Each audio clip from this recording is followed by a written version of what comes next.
Start off with some hockey. I'm not a huge hockey guy, but the playoffs are very soon. That's when I think hockey becomes really serious. Do you want to talk more about what's going on in hockey right now?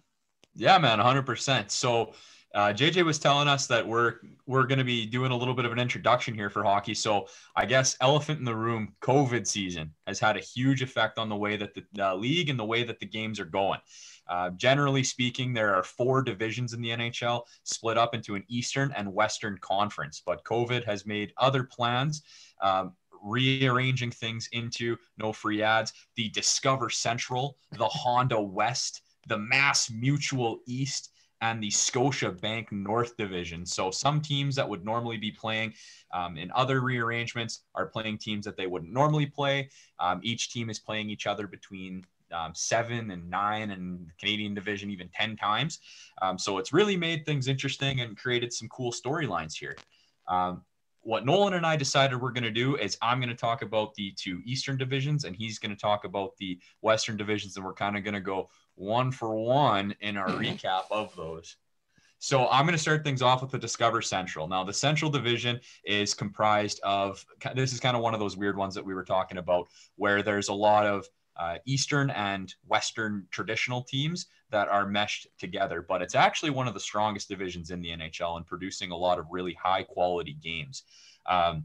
So first and foremost, the defending Stanley Cup champions, the Tampa Bay Lightning, or as we call them, Champa, is in a tough spot, second place, with the Carolina Hurricanes, Florida Panthers, Nashville Predators, Dallas Stars, Chicago Blackhawks, Columbus Blue Jackets, and Detroit Red Wings. So Carolina, Tampa, Florida, all really, really strong teams, like so strong that they're like damn near the top of the entire NHL. They're kicking butt and taking names. Nashville, Dallas, and Chicago are in a little bit of a dogfight for that 4th and final playoff spot.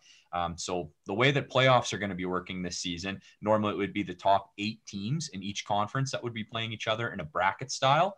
But this year, it's the top 4 teams that are going to play 1-4, 2-3, winner versus winner. And then the top team from each division who wins out plays in like a 4-team final with a reseed. So it's looking like Carolina, Tampa, and Florida. Currently, Nashville is above Dallas by 4 points. We'll see if they can hold on. With the playoff picture painted for you, it's looking like Carolina, Tampa, Florida, and Nashville are going to be the playoff representatives for the Discover Central. That's your wrap up for that division. Nolan, why don't you tell us a little bit about the Honda West division? So the story with the Honda West division is you really have, it's a story of 3 teams and everybody else.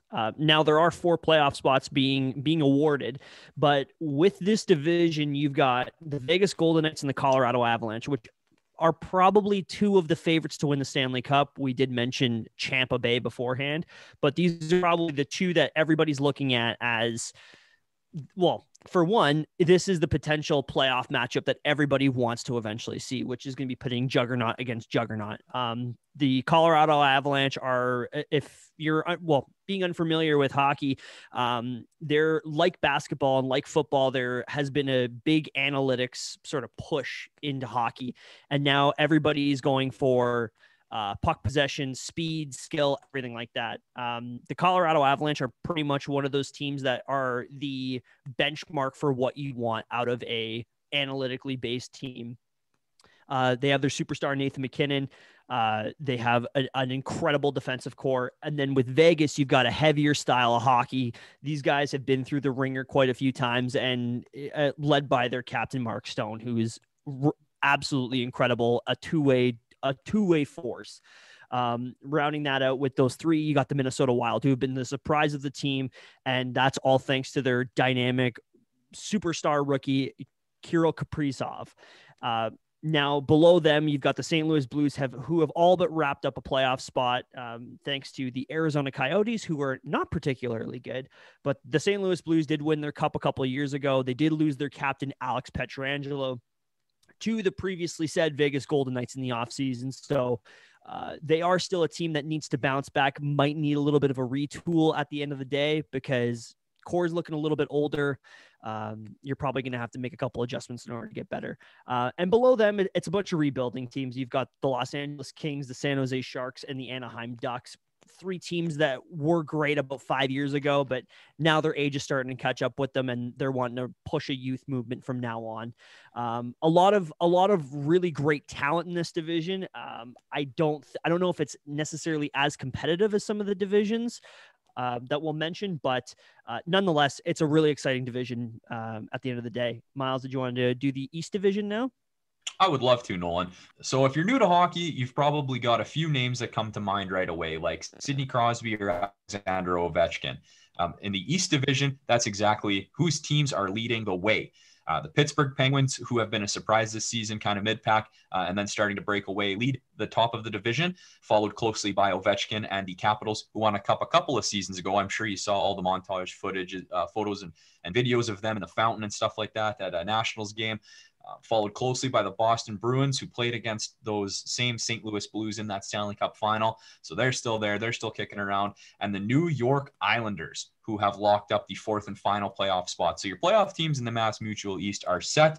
If it is started tomorrow, it would be Pittsburgh versus the Islanders and Washington versus the Bruins, which would be 2 awesome series to see.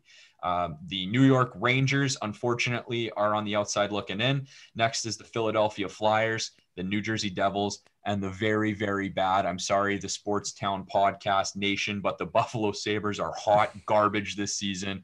They have played poor, 15 wins, 33 losses, 7 overtime losses. Not what you want to see. So the Mass Mutual East obviously has its giants, and then its teams that are getting, like Nolan said, a retooling or a rebuilding phase.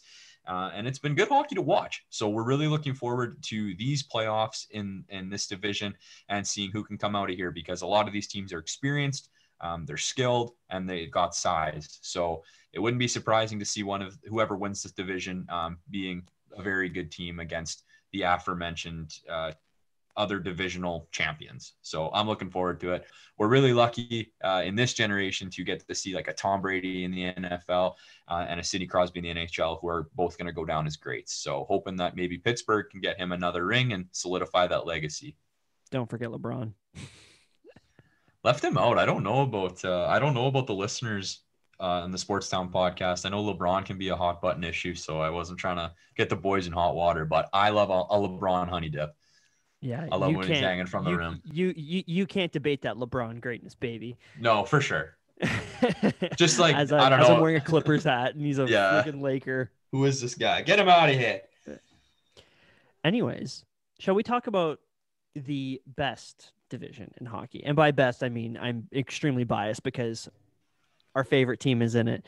And I guess this will kind of be our segue into explaining where our name comes from.